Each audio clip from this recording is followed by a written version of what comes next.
Buonasera e ben ritrovati con una nuova edizione del TG Flash di New Sicilia.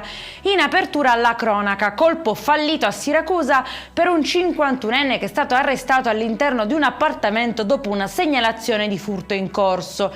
Nonostante la pioggia battente, infatti, i poliziotti si sono arrampicati sull'impalcatura, entrando dal balcone e sorprendendo il ladro con l'oro ancora in mano. Si sono concluse senza criticità al porto di Palermo le operazioni di sbarco di circa 90 migranti soccorsi in acque siriane e libiche. Tra loro si contano anche 13 minorenni per i quali sono state attivate le procedure di tutela previste. Passiamo all'aggiornamento meteo. Istituita dal Garibaldi di Catania una task force per l'emergenza maltempo con il compito di monitorare la situazione e prevenire disagi nell'accesso agli ospedali. In linea con l'ordinanza del sindaco di Catania, l'azienda invita i cittadini a limitare gli spostamenti e a recarsi nelle strutture sanitarie solo in caso di reale necessità.